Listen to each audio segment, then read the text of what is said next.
Hello, everyone, and welcome to TCR Community Talks. We're here today to discuss with our three wonderful guests the setting of Bloodlines 2, as well as give people a primer, an introduction to how you can get into the game and just enjoy it and see if it's for you. It's a wonderful time to get into it before the game releases. So, yeah, let's get into it. With us, we have Sarah Longthorne, a narrative designer and one of the people who worked on the game at the Chinese Room.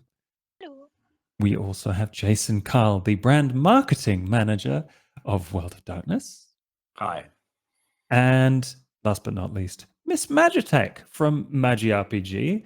Make a bunch of videos, roleplay shows, and much, much more about the World of Darkness. Hello, everybody.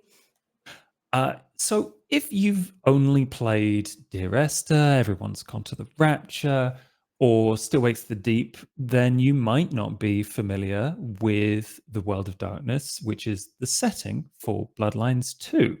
So everyone here has combined a huge wealth of experience and really interesting ways for you to engage with that setting. And there are lots of other games, there are lots of other things to watch and enjoy, and kind of find your own space to connect with the horror, the personal horror, and all of those wonderful things. So I think that would be a great question to start with, which is, how did you all find your way into the World of Darkness?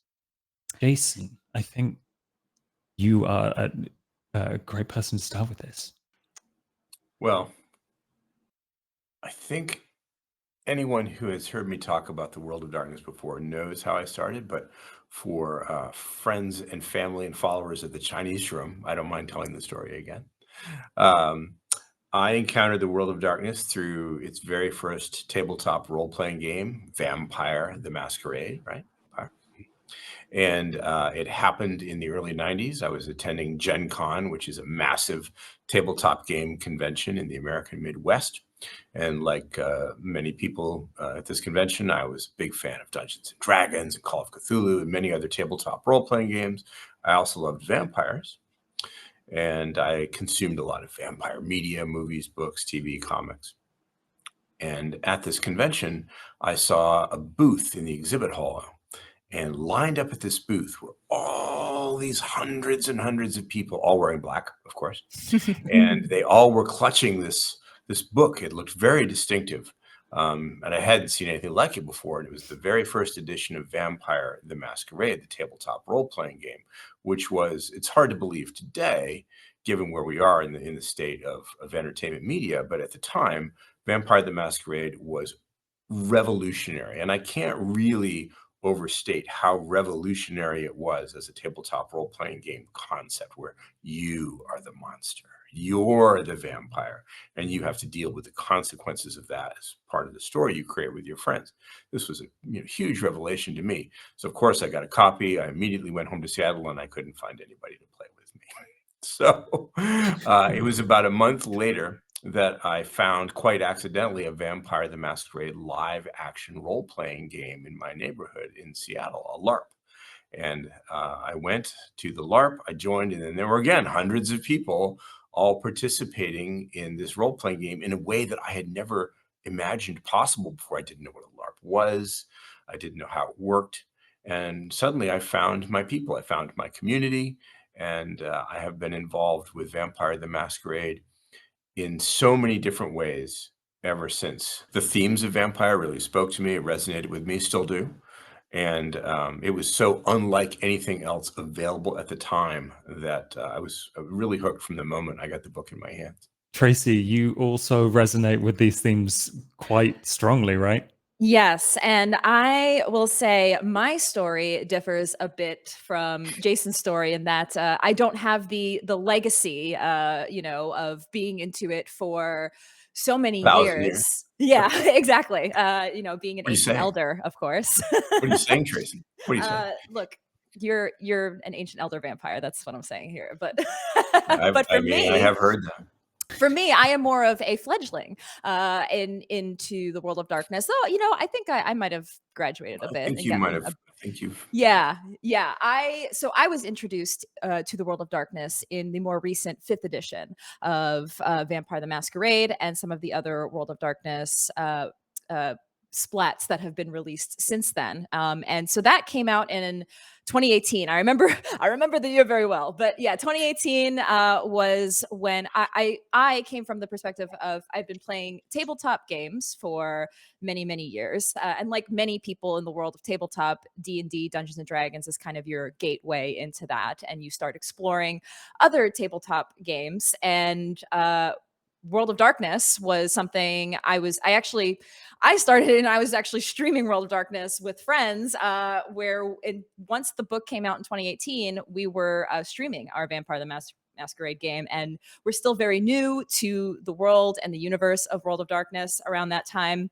And similar in theme, I guess, to Jason, is that yes, the themes of Vampire the Masquerade and World of Darkness just resonated with me a lot, and I just became hooked ever since then, and it's become one of my favorite tabletop games. I've now taken the mantle of storyteller. I'm not just a player in the games, but I also run the games, and that's where I really went from like 0 to 100 real fast. It just became part of my identity and my own personal brand.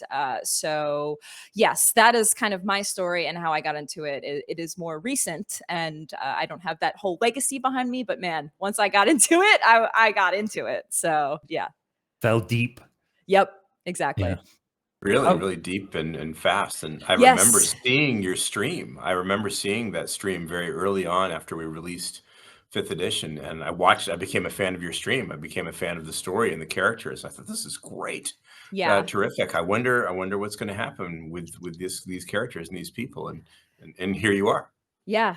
It's wild because like we were also learning it as we were going, and I think that resonated with a lot of people because there's plenty of people who are newer to like have known about Vampire the Masquerade for years, and they're like, oh, like it kind of interested and try to get into the newer editions and kind of just learn as you go. So yeah, that was really a fun experience when it first released. And you've also spent time doing LARP now, as well Yes. as running your own stuff. So yeah. Yep. Go deep down that rabbit. That's what I'm saying. Once you start getting into it, like you want to do everything, you know, you want to run the games, you want to LARP, I make cosplay and like short form, like TikTok content around it. So yeah, you kind of catch the bug and just keep going.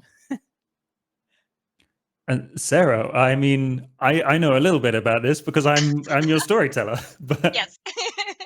But yeah, tell us how you kind of found your way into it. Well, I can't really follow Jason or Tracy, despite the fact that I'm doing so. So yeah, I encountered VTM and Bloodlines through being on the project. So I think it was like back in 2021. I'd been off Hogwarts Legacy for a year working with another studio, and I got approached saying, Dan Pinchbeck down at Chinese Room is looking for a writer, someone with like branching narrative experience, and the IP is to do with vampires. And I just thought, oh my god, vampires! Like, I mean, look at me, like this. I was like, yep, okay, that's me, great. Especially branching, that's my thing. So yeah, and when I found out that it was VTM and Bloodlines, I wasn't familiar. I'd heard of it, I'd not played, but I kind of dove down that rabbit hole and never looked back. I think my first run, I started doing Malkavian and then realized I need to play this raw first and then move into this. So I started again. And I think my first beginning to end playthrough was Ventru. And yeah, just couldn't put it down. Excellent Finished choice. it over the weekend. Thank you very much. And then yeah, now we're at the point where obviously Josh is running our campaign. We've got a couple of us from the Chinese Room, and it's basically a bunch of us who we played Bloodlines to death. We loved it. We wanted more from the world, and the thing is, there's so much out there if you're trying to learn more about it, and it felt for me, as someone who was, working on the scripts and, working on the narrative in this world, I wanted to know more than what Bloodlines was offering on its surface, because it's as with all storytelling, you've got that iceberg, and what's shown on the surface is just the tip of like Mhm. what was researched and what went into and what's fueling that tip. So yeah, I kind of wanted to explore more of that world, and I'm not I have to read, it's part of my job, but also I'm much better at learning through play and pressing all the buttons. So yeah, I started playing. I think usually I'd be predisposed to a Ravenos or a Toreador. Yeah. And okay, I guess the second did happen, but basically I couldn't let go of the idea of like, because Officer Chunk, right? He's my favorite character from Bloodlines 1, and I couldn't let go of the Of idea of course, why like, not? right, like what if a Toreador embraced someone like Officer Chunk? What would happen? Like, would people just be like, why am I so attracted to this guy? I just thought it was best concept. So I was playing our campaign set in London as an embraced Toreador, Officer Chunk. Yeah. That's brilliant. I Unfortunately, love it. That's so funny. he's no longer with us. So Ah, I'm now Aw. playing his sire, who was actually my well, in my head canon, was my Bloodlines 1 character. But yeah. okay. Yeah, I think that is part of how we all found our way as a clan, a character. So, what would you recommend someone who has never encountered it, the World of Darkness setting, to start with? Would it be a character? Would it be a clan?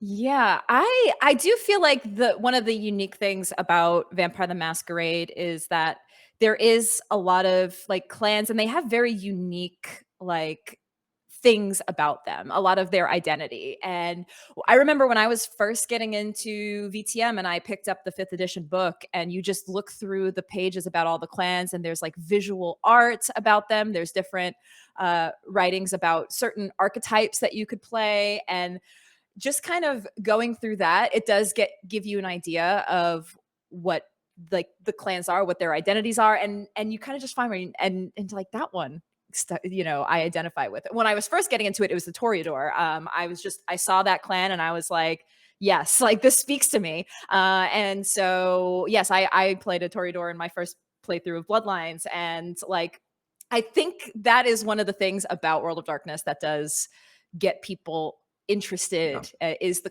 for sure. clans. So like just yeah, I would say just like kind of browse through and see like, huh, what this one sticks out to me, and maybe learn more about them.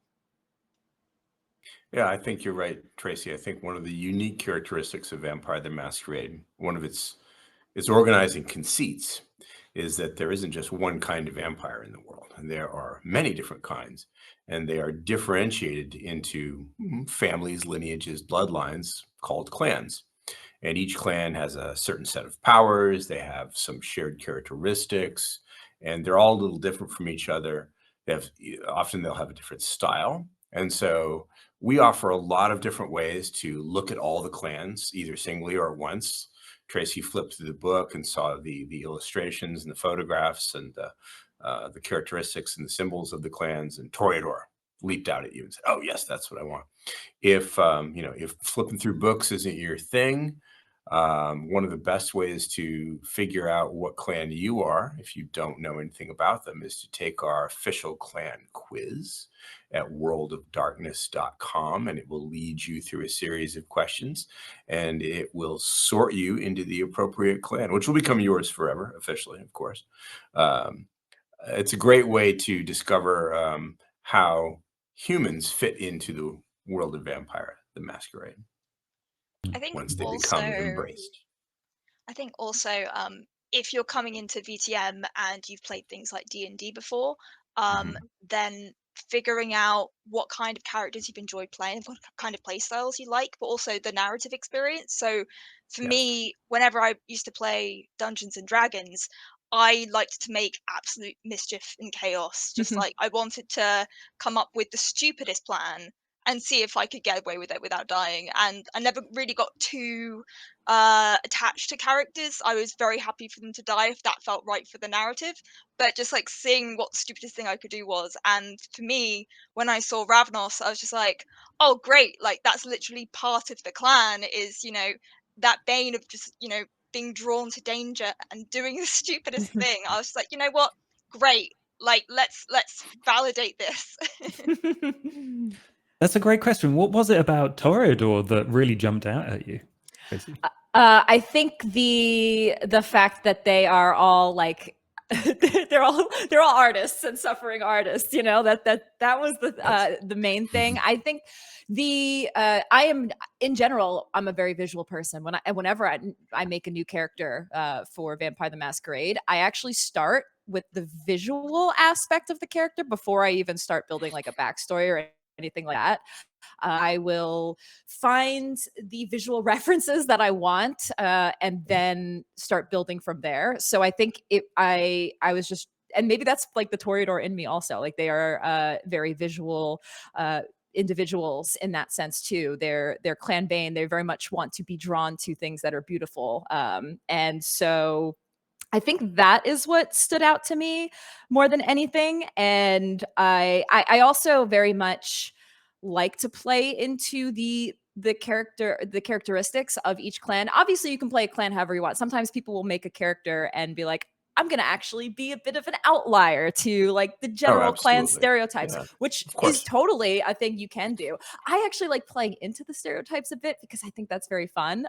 But you can make it however you want. So for me, I liked some of those archetypes and stereotypes of Clan Toreador, and I was like, I'm going to play into this. So that's what I find really, really fun about it. I think with Toreador as well, if you are, again, coming into this, but from a background of like, if you liked Anne Rice, then that's basically Toreador, right? Like, yes. Yeah, we were watching the new Interview with the Vampire recently, and I was like, oh, so that's good. That's Toreador ability. That's a Toreador ability. Yes, like, so true. I felt like when, you know, when you're watching Lord of the Rings and it gets the toe moment, and you're just like, yeah. I used to do that with D&D. Like I would watch fantasy things and try to like just like say what class they like. If I'm watching a show, I'll be like, oh yeah, that's a wizard, that's a rogue. I do that now when I watch vampire media. I try to figure out what clan they are. Oh, so are you? Yeah, exactly. Sure. Playing What's That Clan with your favorite vampire media is a time-honored pastime, and I think it's a lot of fun. I think it underscores, though, another really cool thing about Vampire the Masquerade, in that all these different clans of vampires all represent different archetypes. So if you don't know anything about Vampire the Masquerade, but you're coming from Dungeons and Dragons tabletop role playing, or you're just coming from being a fan of vampire movies, films, or video games, whatever kinds of vampire you particularly like, it's probably represented among the clans. If you like the really disgustingly ugly, razor sharp teeth, 30 Days of Night, Nosferatu type vampire, there's a clan that represents that archetype. If you like the, the aristocratic nobles of the night in their lonely castles, like Dracula, we have that as well in a different clan. If you like the sort of, I suppose, Lost Boys type biker vampires, they're rebels wearing their pants on backwards, just rebelling against everything. There is a clan that represents that archetype, and so on. And I think that that's really one of the major appeals of vampires. That however you like to play your role-playing games, your video games, or however you like to take your vampires, you can find it and express it in Vampire the Masquerade. Tracy, you brought up something that I was going to try and move us on to, which is the visual aspect. And in recent Dev Diaries, we have been showing people how you can dress up fire and even how that will affect the way you feed. So, I mean, let's start with a really easy one. You're all beautifully dressed, and I'm wearing black, but it's nothing anywhere near as fancy. Maybe this is more Nosferatu. But yeah, what is a great blood thing going on there? I think. Yeah, they are a special interest. He does love thin bloods, yes. But what makes a great kindred outfit? What is it? Well, it's really a lot easier to hide the bloodstains when you're wearing black. True, It's just the thing. true. Everybody thinks it's a fashion statement, but really, I mean, have you ever tried to get blood out of your whites and your Or blues Be and maroon. things? messy. It's You mm, thought this was part of the fabric? Like Yes, black, dark reds, anything with like I personally feel like certain iconography or certain things about each clan or your character also helps. Like I recently made a character in the ministry, clan ministry, and like have a snake tattoo, like something that kind of cool. represents the clan, I think is also fun. I jokingly say maybe not too much because then the Second Inquisition or hunters will get on your trail if like sometimes it's like, do we want to stand out too much or do we want to kind of blend Right? in? It's a question every vampire has to answer. You're supposed to be a member of this really sub rosa, secret, hidden group of individuals. It's called Vampire the Masquerade because you are pretending not to be a vampire. You're pretending to be a human. And I suppose the best clothing for a vampire is whatever helps you pass as a human being, immortal, right, in yeah. the world. And that could be anything from yoga pants to a three-piece suit, depending on how you interact with the world. So vampire fashion comes in as many styles and variations as there are human beings. But that said, I think Tracy made an excellent point. When you're playing a role-playing game, when you're taking on a role, when you're choosing a clan, it's fun to emphasize the vampiric nature of the character a little bit. Um, I think subtle nods to the clan, so that maybe other vampires, other nocturnal marauding predators of the night, might get an idea of what you represent and what you are, is cool. Unless you're Tremere. And unless you're Tremere, yeah, but Wow. Sorry, screw those Josh. guys, right? But one of the other conceits I like about vampire fashion in our world and Vampire the Masquerade is that that all applies when vampires are out in the night, hunting for blood, interacting with their associates, their colleagues, their contacts. But when vampires congregate, when they gather in private, when they are in the secret places that they alone know about and that are protected from prying mortal eyes, then they can indulge themselves in really cool, maybe even ultra vampiric fashion that is a little over the top, just for each other, because they know it's safe to do so. So those extravagant fashions that we see in some vampire media do exist in Vampire the Masquerade too, but they have to be careful not to do that where they can be seen easily, because as Tracy mentioned, the hunters are out there. Hmm.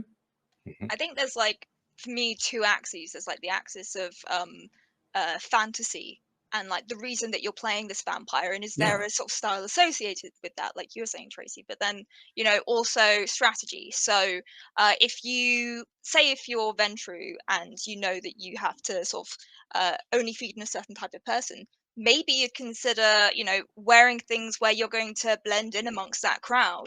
If you can only, eat let's say CEOs of fintech startups, maybe that's how you're going to dress. You. Yeah. Yeah. But yeah, and so I guess, yeah, it's about blending in, but it's also about expressing yourself and just having fun. At the end of the day, you're playing a game.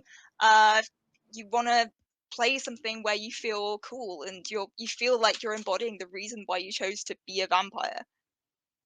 Yeah, I feel like in Bloodlines Absolutely. 2, we've got some parts of Dev Diaries where there's discussion about how the concept artists and the character artists have thought about the archetypes, and we've really leaned into those with the costumes that will be available. And Yeah. I believe this will go up shortly before the fashion diary, if I'm correct. Awesome. But you should be able to see like the vast array of things you can do with that. So like the Bruja, definitely hard wearing, definitely ready to go, and kind of biker slash subculture Mhm. references in there. And then I mean, with Ventru, it's all about style and wealth and status. So we got some stuff in there for that as well. So yeah, I'm interested to see which one will be people's favorite, because I've definitely got a Tremere favorite. Of Yeah. course. Yeah, I'm quite interested to see how the Banu Hakim style will be. I think I've decided that is going to be my first playthrough is Banu Hakim. I was very Really? torn. I was very torn because I too love the Tremere. Mhm, So you know, depending on the day, I'd be like, I think I'm going to play Tremere my first time. But now I think I've decided I'm going to play Banu Hakim. Really? Okay. So And yes, I hope you. I hope you stream it. I want to see this. It yes, it should be good. I'm excited. So like to see how the Banu Hakim style will be is going to be very cool. And I'm excited for that. Yeah. Does anyone have inklings on what they might play through first? I've been Choices. thinking about Hmm. it. I'd probably also Banu. But I don't know. It's hard to talk about this without spoiling things. That's the problem here. Yeah, It's you always not really a especially. fair. It's not really Yeah. a fair question. That's For true. me, it's like I always want to play characters or classes where there's a lot of reactivity. So, you know, when I'm playing Baldur's Gate 3, I love playing as a drow because you get so much unique content. Yes. Except I've kind of screwed myself because I can't go from this to then say which clan based on that I would want to be. But there is one that Fair. I'm trying to phrase this in a way that won't get me told off. That's fine. We can but- edit it. We can edit Okay. around any. But basically, there is a clan that has a lot of unique content, but it's more about if you're not in that clan that you hear a lot of it. So it's about what people might say behind your back. And to see it, I might choose not to be that clan so that I can Interesting. eavesdrop. But yeah. I know what you're talking about now. Okay. It's pretty interesting. Dodging around all the secrets that we haven't revealed yet is a fun. Kill the mic. Kill the mic. Yeah. Yeah. But I think that's a great place to bring us to eating people, feeding, drinking Yeah. blood. I That would is- say, is pretty core to the vampire fantasy. Being It's kindred. definitely key to the fantasy, and it's a super important core pillar of Vampire the Masquerade. You, as I mentioned, you are the monster. Yeah. You play a vampire. You were immortal. You've been embraced.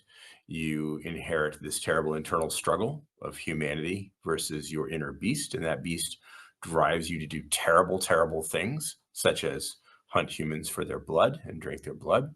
And if you don't do those terrible things, the beast will make sure that even worse things happen to you. So Vampire is very much a game of consequences. It's about dealing with the consequences of becoming this terrible monster, this creature. And you do terrible things so that you can avoid doing worse things.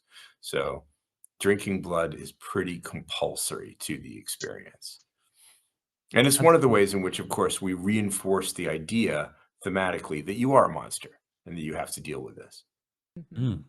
I mean, it's definitely something that you will have to take your opportunities to do in the game.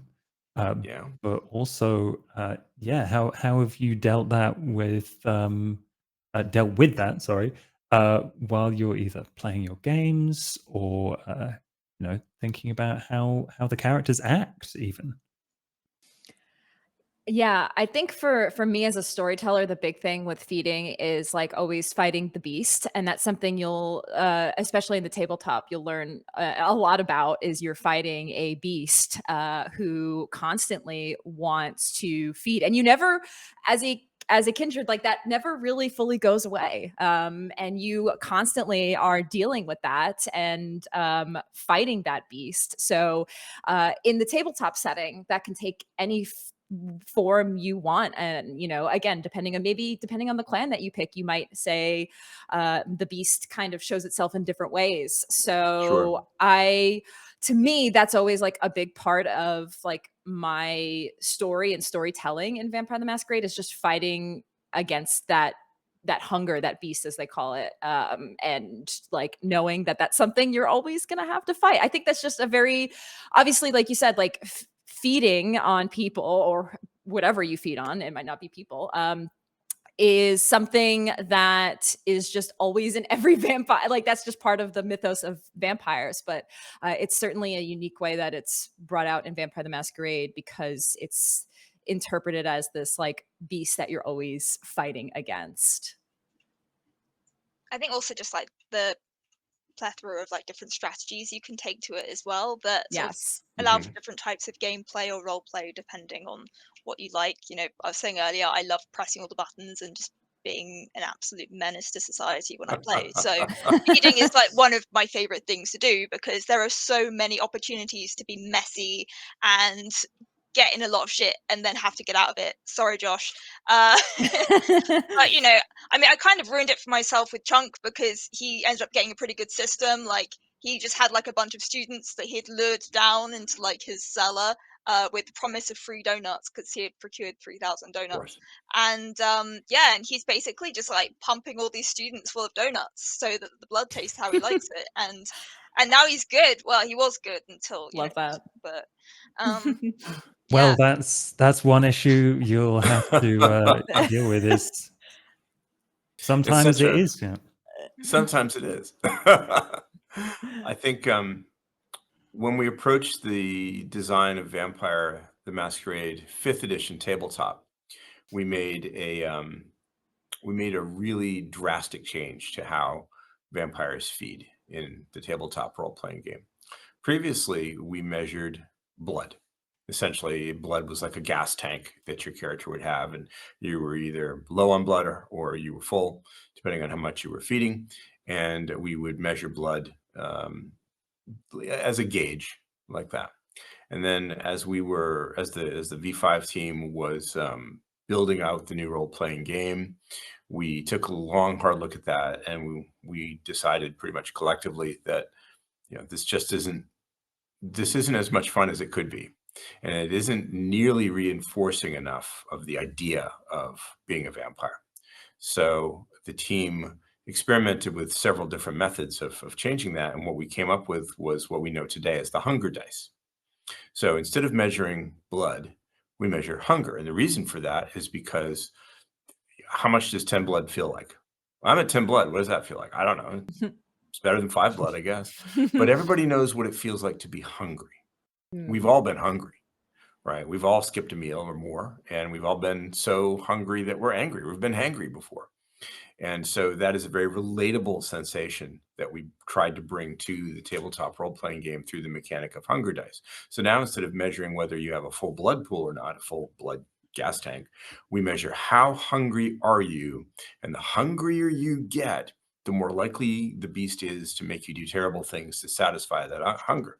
So it becomes this game of almost roulette-like risk of how far can I push my hunger with these hunger dice that I'm using at the table until my luck runs out and I do something I wish I hadn't in order to get the blood that I need to satisfy the hunger. And then I satisfy my hunger, and then soon enough, it all starts down spiraling all over again.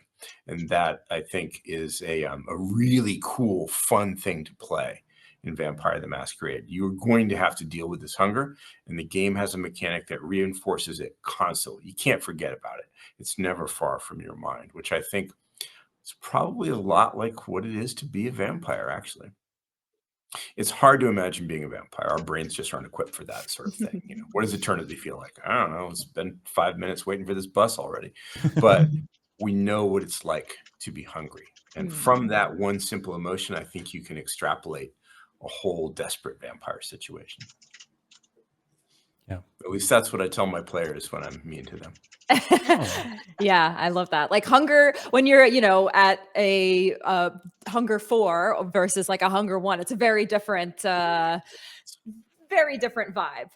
When you are really hungry, when your hunger keeps going up, it's like you almost like role play different because of it, because Sure. you need to feed soon or bad things will happen. So yeah, I do love that. Sounds like this is Sarah's favorite part of the game. Yeah. Right? I love hunger roulette chaos. Yes. Literally, like I love rolling badly. It's so much fun. It's so much more interesting to me to roll badly than to succeed at something. And just like the consequence is drama. Like if you're a storyteller, drama is just it's conflict.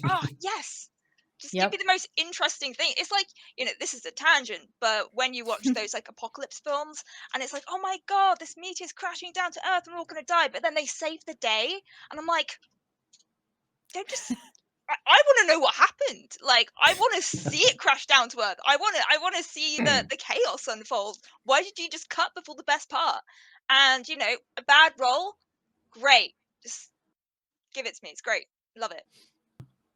And Sarah, speaking of knowing what happened, you worked really hard on a bunch of branches for this game, and you even wrote an entire development diary about Yes. how that worked and how you can make friends and enemies and all of this. And I was wondering how you enjoyed doing that, and also bringing, or at least doing it in a way where people who weren't necessarily as familiar with World of Darkness as us might be able to easily kind of enjoy that and come on board.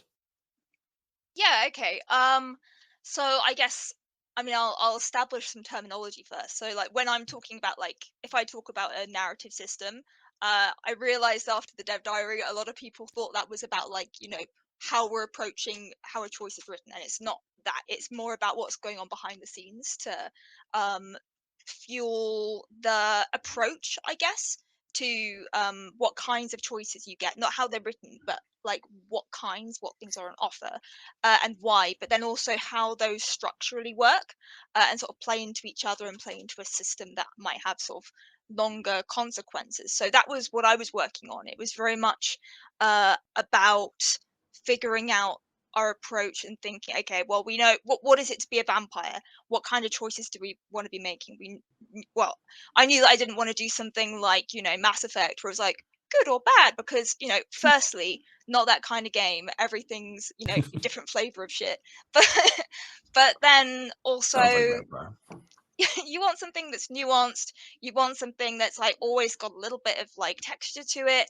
But then also with vampires, there's so much strategy that goes into navigating the world.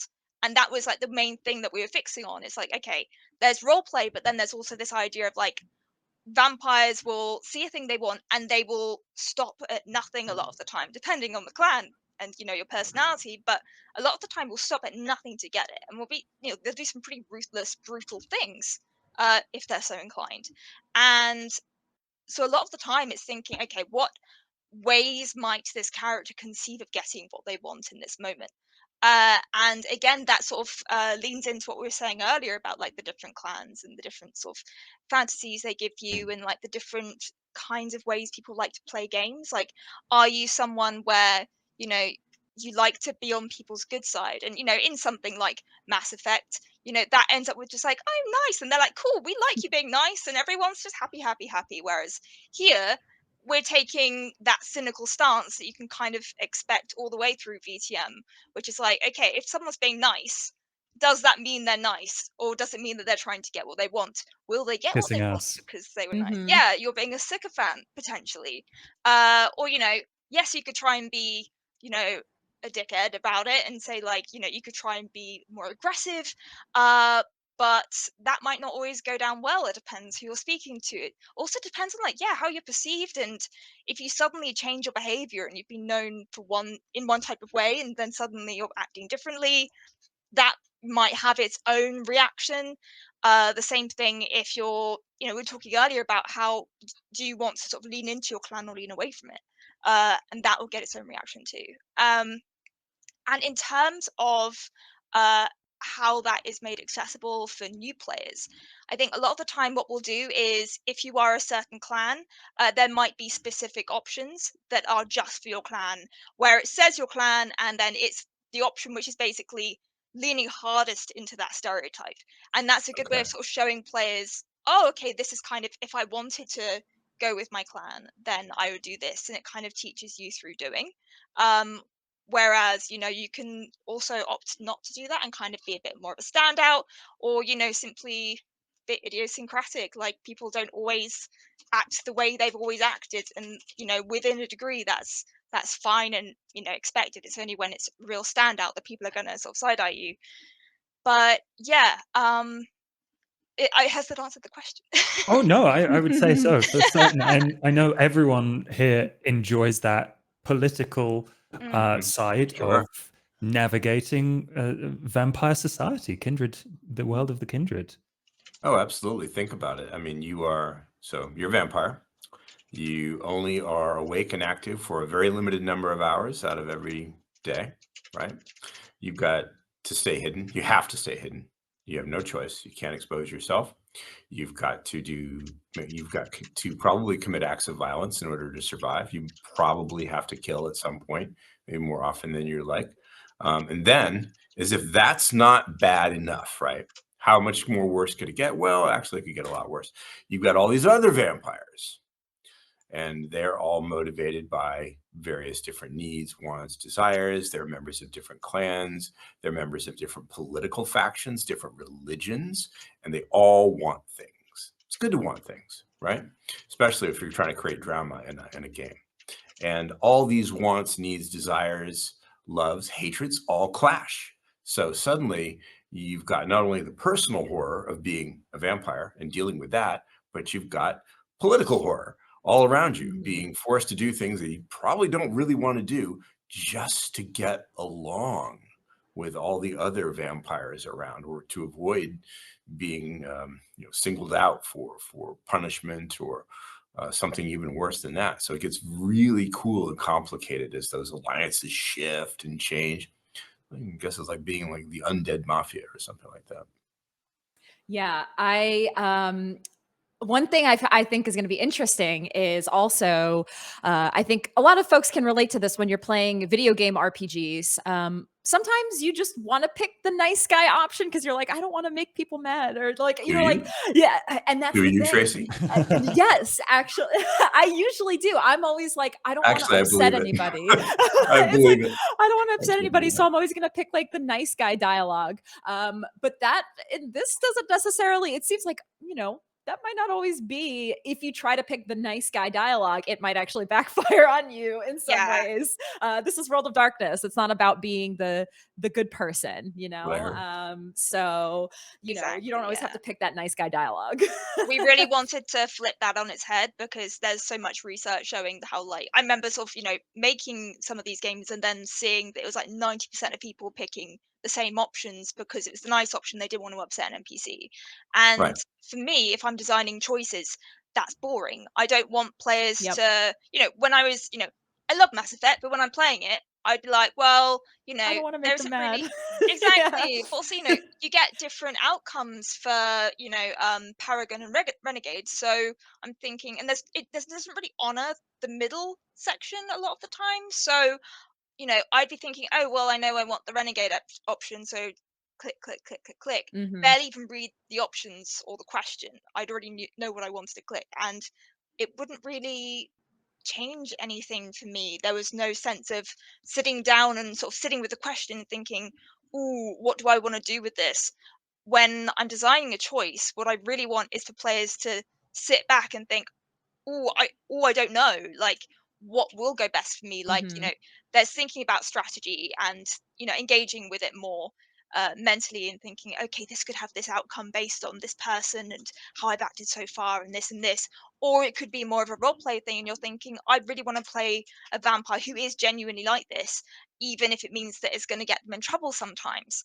And depending on how you go about it, those could have different outcomes. But yeah, we just didn't want people clicking through blindly. We wanted people to be doing what a vampire would be doing, which is in that moment thinking, how am I going to approach this? Unless you're out there tearing out throats and fighting Yeah, hunters and all the rest of it. Hey, they had it coming, Josh. They had it coming.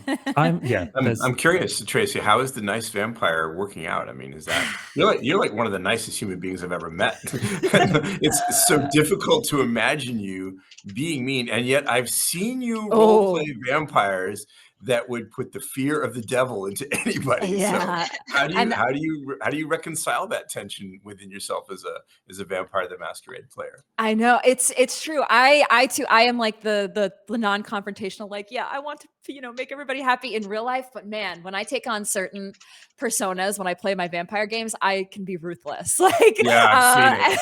and it's so funny how I do actually enjoy that aspect of making characters. I like making a bit more mean characters, which is again the total opposite. But it's just something about it. Like when I turn that switch on and I just like play that character, and I think it also just helps the setting. It's a cruel world, and a lot of NPCs, even in the tabletop setting, you interact with people who aren't really nice to you either. So it's like, yeah, I'm gonna be mean right back, and get what I want out of it. So yes, I think the setting helps a lot with like turning that on. So if you're like used to always playing like the good Paragon playthroughs of games, like I think the setting of World of Darkness will help you, change how you're gonna play and be like, no, I'm actually, I can be mean. Sure. That's okay. I mean, I think that's one of the great joys of RPGs, right? It's taking on and trying different personas, different ways of interacting with the world, things we might never do personally. But through the agency of our characters, they make perfect sense to do it in a world like Vampire the Masquerade. Being aggressive, being manipulative, being mean, being seductive, being tricky or underhanded. These are things we might not wish to do as people, but they make perfect sense in this setting. And in fact, we're rewarded for doing them. Mm-hmm. The world of darkness rewards you for being less nice than you might wish to be ordinarily. I think that's a great point. Very, very cathartic, I find. Like, yeah, I think Yeah, with, I mean, I think the that role-playing too game. is part Yeah. of it. Yeah. Sure. Not trying to out myself as an asshole, but a secret asshole. But like, when I'm playing, especially in TTRPG, it's just like, when you're going through society, you're trying to sort of conduct yourself, even if you get really angry with someone, you're trying to, if it's workplace, be professional, or, if it's just, general society, not be an asshole. But then suddenly you've got this sort of playground where there are no real consequences to real people and their emotions or their lives, and you can just go crazy. And like Yeah. back when I was That playing, I was go gonna ahead. say that, plus if your hunger's really high, that's just like you're And you just got an gonna go right excuse. in. Exactly. It's like when people blame it on being a Gemini, and it's like, oh, so I'm the Yeah. one. So Yeah. what can I say? Like, yeah, when I used to do D&D, it was my first campaign, and I was like, yeah, I'm going to play true neutral. And it turned out no one agreed that that was true neutral. They all said it was chaotic evil. I still don't agree. She had her reasons. Okay. There was like this whole incident with like burning down a village, and they were like, that's chaotic evil. And I'm just like, no, because I threw a rock Just through the window to tip them off. So therefore, true neutral, surely. I don't know. suddenly I have just tremendous sympathy for your storyteller. Oh, hi, Josh. How you doing? How's it going over there? It's great. There was a horrific incident with a failed diablerie, and that's all I needed. Yeah, that was that. Storytellers dream of that kind of thing. Right. You can wait for years for that kind of thing to happen at your And then at your Sarah's table. just gonna do with it Sarah, right away. Sarah's delivers it here. right up. Yeah. Flying a conveyor bait full of interesting choices. But I think an excellent example of all of these horrific things happening to horrible characters is your roleplay show. Tell us about that, Tracy. Yes. Oh man. Yeah. Speaking of questionable choices, yes. Boy. So I am a storyteller for a Vampire the Masquerade Chronicle, Ancestral Blood, and it is basically HBO's Succession meets Vampire the Masquerade. My players are all siblings, and they have a powerful Ventru patriarch who runs a family business, and they've all been embraced into different clans. They're not all Ventru, and they have been kind of navigating the society of kindred with like a very combative father. So it has been, they're all fledglings, and the players also are pretty new to Vampire the Masquerade. So they have been learning the world alongside their characters, which is really great. And it's really expanded into this bigger thing. I also, brought in some of the other World of Darkness, like Werewolf the Apocalypse. There's some werewolves that they have been dealing with, and some hunters. And I've, ran a Hunter the Reckoning game. And it's kind of turned into this greater World of Darkness story that has a lot of stakes involved. Physically and literally, not hopefully. I was waiting for that. Yeah, hopefully none of them get staked. But so that's the Chronicle I've been running. It's a lot of fun, and like being somebody who started as a player, moving into storytelling, it was a little intimidating at first to just become a storyteller. But once I took that seat, I now have gained a lot of confidence as a storyteller, and I now consider myself a storyteller more than a player, and I really enjoy it, and I want to do more of it. So yeah, that's a little bit about my Chronicle and how it's been going. Fantastic. Okay, well, is there anything you'd like to draw our attention to? I know you're going to a LARP in Las Vegas soon. Yes, there is a LARP run by by Night Studios called Darkness Emergent, and it's happening in Las Vegas in November. And I am very excited to be part of it. I went to a LARP this year earlier in Chicago by Night Studios, and it was actually my first LARP. I've wanted to do LARP for many years, and at first I was looking at more like fantasy LARPs, but I'm so glad my first LARP was Vampire the Masquerade, because I think that just so better suits me and the things that I want out of like LARP. It's just such a different vibe, and it was really fun. It's very much think like the political drama that comes with Vampire the Masquerade, but in a LARP setting. It's really fun. And so, yeah, I think there's so many ways to get into World of Darkness. So I will say, like, whatever you're into, whether it be, games, tabletop, LARP, there's so much to explore. And if you're new to it, like me, I still consider myself new in some ways, because I haven't been part of World of Darkness for 20 plus years. There's just so many ways to get into it. Yeah. So, yeah.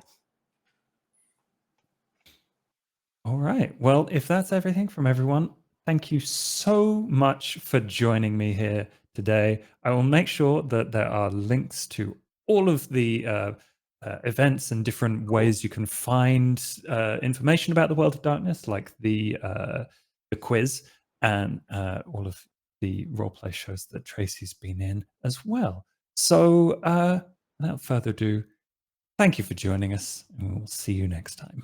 Bye. Thank you very much.